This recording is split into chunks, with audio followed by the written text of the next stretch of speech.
I first became involved with Black Theatre Workshop when I received a call from then manager Betty Armony, who was looking for someone to take a piece of Austin Clarke text, which was written in the Barbadian vernacular, and put it in the Jamaican vernacular for a Jamaica Association banquet. My early memories of Black Theatre Workshop are quite wide. I'm able to have office memories because I was on staff. I have memories from being on board, as well as an actress. So I guess as an actress, I remember on an early school tour about 22 years ago, we were a small fledgling company, broke.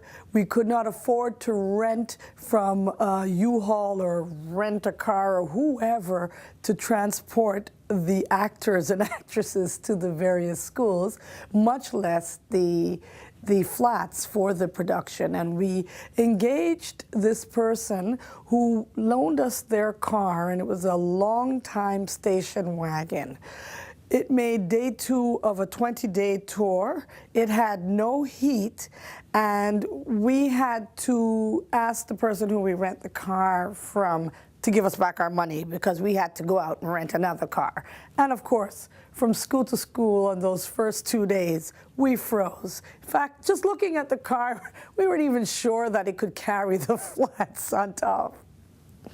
I think as a board member, my favorite memories are long board meetings, which were quite engaging.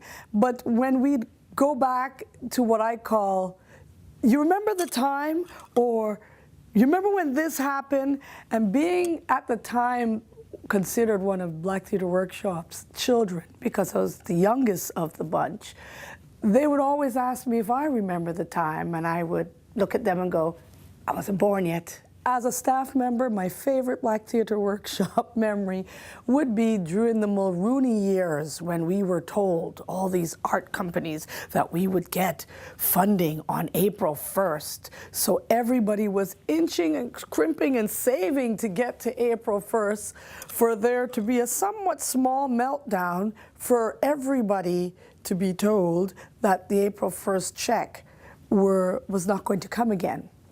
Naturally, we had been borrowing against it, promising everybody who we owed against that check.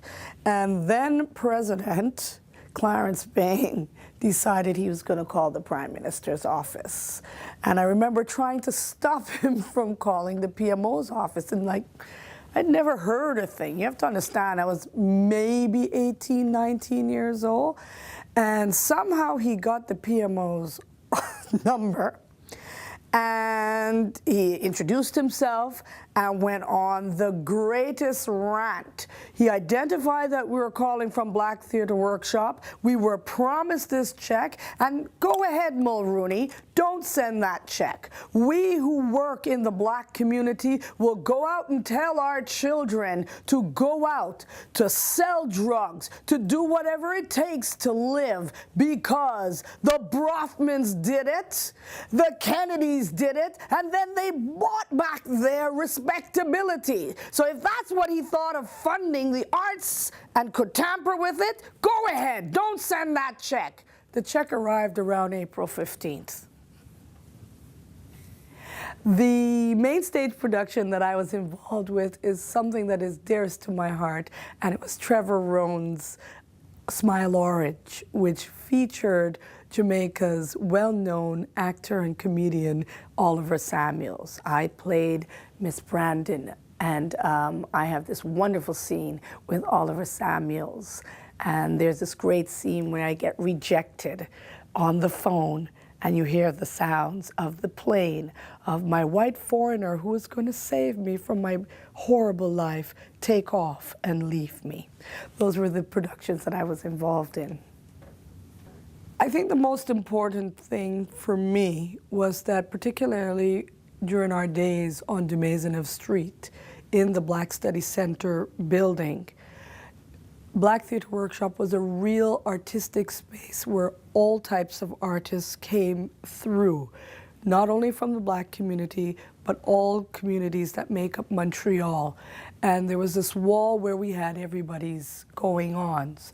So whether it was poetry, visual arts, other plays, music, people would come through and wanted our involvement in some way.